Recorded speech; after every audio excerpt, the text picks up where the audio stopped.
Halton News right here on your TV. It's Friday, August 21st. I'm your host, Sherry Ford, in for Jessica Kading.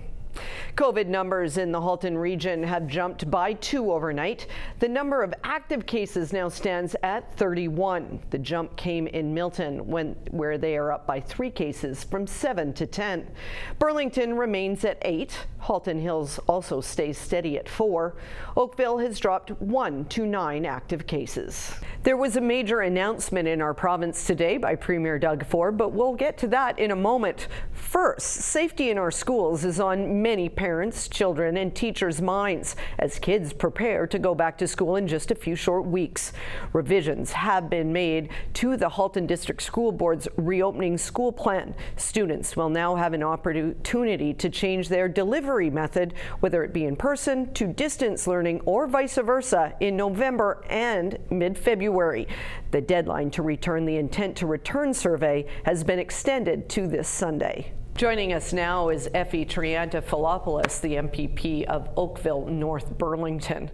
The Halton District School Board has made some significant revisions regarding returning to school. It's a difficult choice for many parents. Has Halton done enough? Well, I think the important thing with the Halton District School Board and the Catholic School Board is that they're listening to parents, they're consulting with the ministry on ways forward. And I think the key word here is flexibility. This is the new norm that we're living in, uncharted territory, and I believe it's important to be able to adapt and be nimble and make changes as we go forward. So flexibility is the important thing here, and I think that both boards are trying to address that. Now, Doug Ford announced the hiring of an additional 200 OPP frontline officers. That's a significant increase. It is indeed. It's a $25 million investment to hire 200 new OPP officers.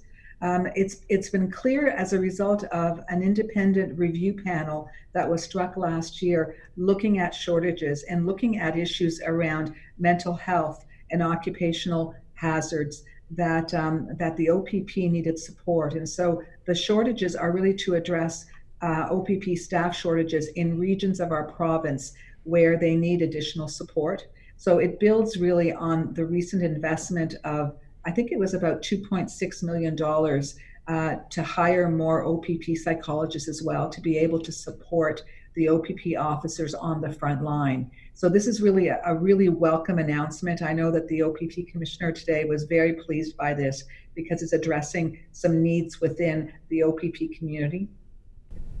The AMO conference this year was all virtual due to COVID, but very important considering this pandemic and what everybody's going through. What were your key takeaways? Well, I must admit, first of all, I want to applaud the AMO because it was such a well-run, very successful conference. We had municipal leaders from all over Ontario that we met with. Our meetings took place all day long, virtually every 15 minutes we were meeting with a new delegation. So that in itself was an extraordinary thing to observe. In terms of takeaways, the municipalities spoke to the government about their needs, but also they were really thankful that both the federal and the provincial government stepped up to help them during this COVID pandemic. And so that was an important takeaway, that we were able to help them with critical infrastructure in their communities. So from my perspective, I think it was a real success all around. I also had the opportunity to meet with the Halton region with Chairman Gary Carr, and of course the mayors from the Halton region, talking specifically about our priorities in our communities. And so that was an important takeaway for me as well. I must add that was the one point that a number of people mentioned, that when you've got municipal leaders from across the province, there is an element lacking when they're not able to actually meet in person. I bet. Well, thanks for this, and stay well out there. Thank you so much. As many students are about to head back to school, the region of Halton has released a video by our region's medical officer of health, Dr. Hamida Magani, regarding their safety. Halton Region Public Health is working together with our local school boards, as well as the private and French schools in Halton, to support them as they prepare to reopen. We are confident that our collective efforts will make it possible to provide safe and productive learning environments for both students and staff. For our part, we provide guidance in line with the provincial plan around implementing appropriate infection prevention and control measures. We have also posted guidance documents on our website at halton.ca/COVID-19. We will continue to work with our schools to ensure measures are taken to protect our students, including active daily screening, no mixing of cohorts or classes in the elementary years, having older children wear face coverings, enhanced hand hygiene and cleaning, and providing PPE to staff. While Halton continues to have a low number of cases, returning safely to school is a community-wide effort. This means tightening up our social circles, practicing physical distancing, wearing face coverings in indoor public places and when physical distancing cannot be maintained, and staying home when ill. You can also stay informed by downloading the government's free COVID Alert app from the Google or Apple Store. The Prime Minister was in our province today. Justin Trudeau joined Premier Doug Ford in Brockville for a major announcement at the 3M plant. Today, I can announce that the Government of Canada and the Government of Ontario have reached an agreement with 3M Canada to expand their facility and make N95 masks right here in Brockville. The federal government will support 3M's capital investment by contributing just over $23 million, and the Government of Ontario is doing the same. Once it's up and running, this plant will deliver 25 million N95 masks each year to the federal government and another 25 million to the province of Ontario. As Minister Baines has said before, this is part of our Made in Canada plan to find solutions to COVID-19. This will keep our frontline workers safe and secure domestic PPE production for years to come. This facility will come online starting early next year. And since the pandemic hit, these masks have been extremely hard to secure. The whole world wants them. But 3M Canada came through for Ontario. Earlier on, we worked with 3M to secure a critical shipment of N95 masks. We got through the worst of it. And since then, it's been all hands on deck to rebuild our pandemic stockpile. And that's why today, the announcement is truly historic. This is one of my proudest moments as Premier, because today I know that Ontario will never have to depend on another country for the N95 masks we need to protect our nurses and doctors, our frontline heroes. Once the facility is operational, Ontario will receive 25 million N95 respirators every year. Former Premier Mike Harris was in North Bay for a charity golf tournament this week. He spoke with Your TV North Bay reporter Greg Estabrooks about the job Doug Ford is doing as Premier since taking office 2 years ago. Mike Harris was the last elected Conservative Premier in Ontario until Doug Ford got the nod in 2018. Harris is an admirer of Ford, and Ford has always been open about his admiration for the former Nipissing MPP and Premier. Harris says after a very slow start, Ford is picking up momentum and doing pretty well. It's no secret he had a rough first year. He didn't have near the time and provincial experience that I had had and a lot of us had had before you take over as Premier. But you know what? He's learned on the job. I think he's had a tremendous second year. I think throughout the COVID challenge that's challenging the whole world, and of course Canada and Ontario, I think he's shown great empathy towards all the people of the province, and I think he's doing a terrific job. This is trying times, very difficult, and I'm proud of him. He listens, he consults. Not just with me, but I think he listens to everybody. So I'm very proud of how he's learned on the job, and now he's the Premier.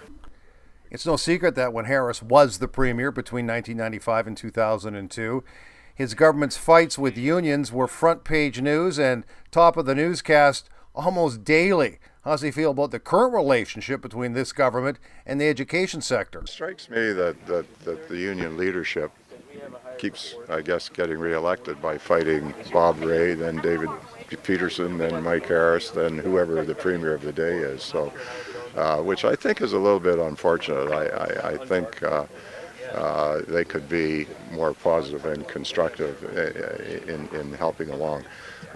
This is very challenging. I think it's safe to say, and the Premier has said, look, we're all in uncharted territory here. But I think he has listened carefully, he and the Minister, to the health officials and the safety officials, and balancing no school versus school. I think there's optionality in the plan for different boards and different circumstances, and we'll see. I think flexibility is part of the key, but from what I've seen around North America, I don't see any plan better than he's put in place here in Ontario. The OPP are investigating a crash on Highway 401 in Milton this afternoon involving several cars that has sent at least one person to the hospital. The crash occurred around 2 p.m. on Highway 401 near Highway 25. Multiple people sustained minor injuries. Burlington Green has used the time the lockdown created to improve their website, and imagine what would have been their 10th annual Cleanup Green Up event. Nikki Wesley reports. This spring would have been the 10th annual Cleanup Green Up for Burlington Green. Unfortunately, like so many things, the pandemic forced the group to put it on hold. Program Coordinator Kelly Spanik. Well, I mean, it's kind of heartbreaking. I mean, it's like our biggest activity. We have the most participants. It's something that we're planning and doing all year, getting ready for it. So to find out that it wasn't going to happen was really upsetting. Not just from an organization perspective, but the environment. Like all of this, litter is still out in the communities. That hasn't changed. But we also recognize that the environment can't wait. And when the city started to open and there was more measures allowing people to get out in the community more, we thought this was a perfect opportunity to launch this new initiative. Last year, they had more than 17,000 participants helping remove litter all over the city during the designated week. Realizing the problem of garbage hasn't gone away, the event has evolved. It looks a little bit different this year, but in many ways it's still the same. We weren't able to do a big city cleanup, but we're inviting people to come out and plan their own small, safe cleanups. So it's as simple as, gathering your family, your friends, maybe a small community group, and you pick a park, you pick a date, and you clean up. So anyone who might be interested in doing any of their own organized cleanups, we have a little form you can fill out online, and we have free supplies like gloves and garbage bags that we can supply to you. As the name indicates, there are two parts to the annual Cleanup Green Up. Spanik explains how the Green Up has changed this year. We normally do a big annual tree planting event, and of course that wasn't able to happen either, which is also very disappointing. So what we are encouraging people to do is to plan their own self-directed green up activity, and that could be something like planting a native tree, shrub, or pollinator garden on your property, maybe taking some time to remove invasive species in your backyard, and we also have a small supply of native plant seeds that are also available if anyone would like to take that initiative and grow at home. Again, we've got a little form where you can request that at burlingtongreen.org.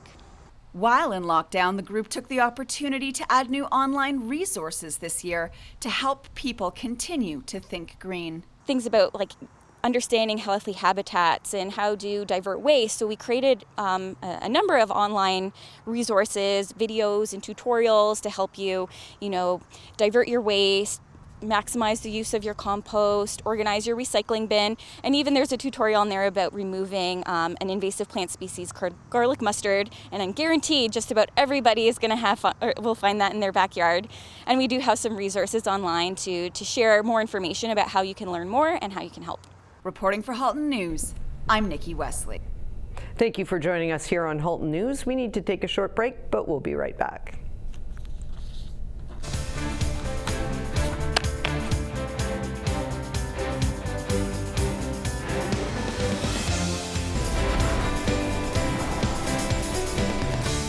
Welcome back to Halton News right here on your TV.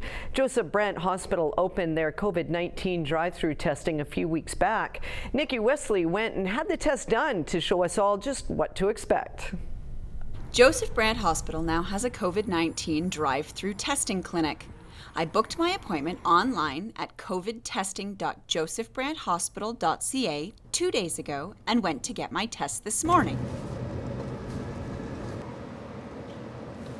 Good morning. Hi. My name's Jill. This is Linda. We're going to be swabbing you today. Hi, ladies. We're going to start with this. This is the website that you're going to go to register to get your results. Okay. When you register at that site, you'll need a copy of your health card and then a photo of you holding your health card. And your results are going to go online. They'll send you a PIN to your email to activate that account. Okay. If you registered with your family doctor when you made the appointment, your results will also go there. Oh, okay, fantastic. Any questions? Nope, that sounds Okay. great. I'm just going to get you to confirm your first and last name. Sure. So, Nikki Wesley? Perfect. Any questions? No? Will it hurt? No. You jumped into a pool of water or a lake and the water went up your nose. That's the sensation. Oh, okay. Okay. All right. Okay, so I'll just get you to pull your mask down, exposing your nose and keeping your mouth covered. Okay. Perfect. And tilt back slightly. Great. And just a quick swab.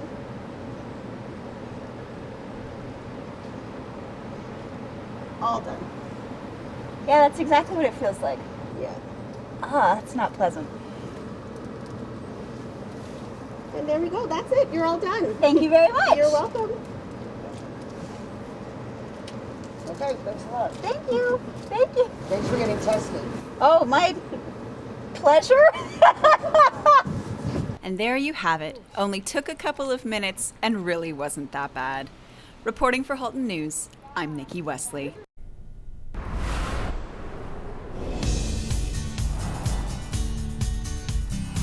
To weather now and a look ahead at the 5-day forecast. Saturday, a high of 30 degrees under partly cloudy skies. Sunday, 31 with a 40% chance of showers. The showers continue well into next week. An expected high of 27 on Monday and Tuesday and 25 degrees on Wednesday. While summer may look a little different this year, Your TV wants you to share your summer. Head over to Your TV Halton on Facebook and comment with a picture of what you are doing this summer.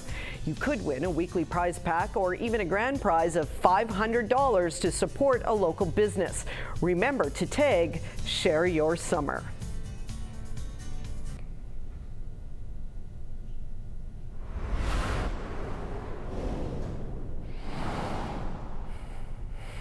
Sports now. Tune in at 7 p.m. tonight right here on Your TV for another edition of Sports Week. Host Steve Foxcroft welcomes Loyola Hawks football coach Jeff White as his guest. Let's take a sneak peek right now. The BMFA was such a big deal back then, and all the divisions, there was the house league like we were in, but then the Stampeder program that you alluded to. So let's get into that, and also the high school, because I want to get into the Central High days with you. You mentioned already Cappy and Jeff McVinney and that, but Bobby McDonald, like he played with you guys too. And first of all, I was at you're at Central. We knew each other from the summertime too, but then to play in the fall against one another was a fun thing as well. But then later on to watch Bob McDonald, like here's a guy who we just we sat beside, we played with, we did, and then all of a sudden he's in the CFL, just like one of us, and he made it to the big time. He's 1 week you're at Central and you're all sitting at Bobby's house watching the Orange Bowl, and Doug Flutie throws the Hail Mary. I think it was the Orange Bowl or Fiesta. He throws the big Hail Mary to win. And then 5 years later, Bobby's his center for the whole year, all the way to the Grey Cup, and we got to go on that ride. We went to a preseason game. We got to go on the field. And I said, I just want to catch one pass from him. And Bobby said, Doug, can you throw my buddy a pass? I ran the old classic 5-yard down and out, and Dougie zipped one in at me. And I just thought I'd gone to heaven. It was fantastic to have that experience.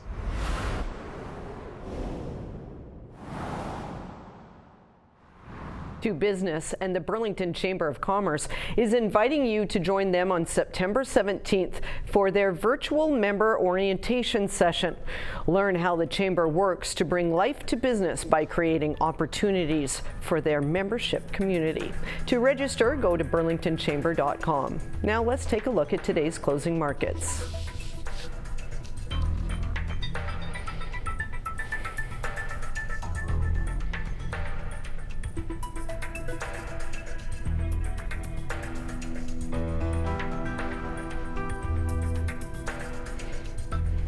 Thank you for joining us here on Halton News. We need to take a short break, but we'll be right back with an update from the Burlington Food Bank.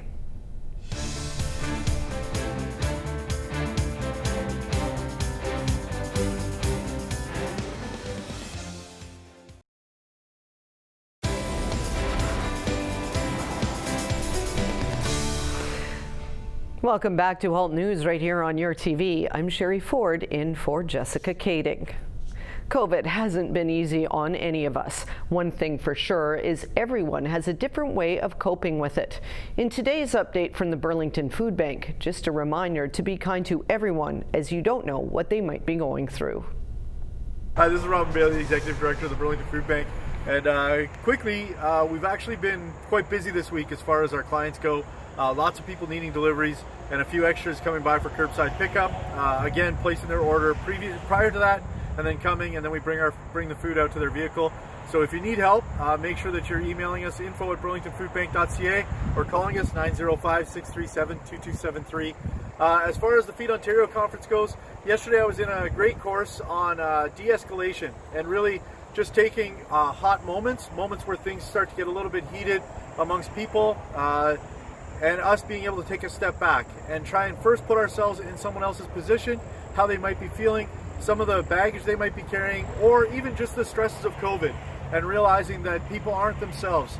Taking a step back, taking a bit of a deep breath, and then being able to talk to each other calmly, not in a condoning way or not in a condescending way, but instead just being able to converse about what's sort of making them feel at an unease position in their lives, and then being able to talk through it and be able to bring them into a great spot. At first I thought about it just for work, then I thought about it as far as even when I'm just in the public or at home with my own kids. So again, take a deep breath, slow things down, and have a great weekend. And that's it for Halton News. For more information or to catch more stories, head to our website, yourtv.tv, or email us at haltonnews@cogeco.com. Thanks for watching, Halton, and have a great weekend.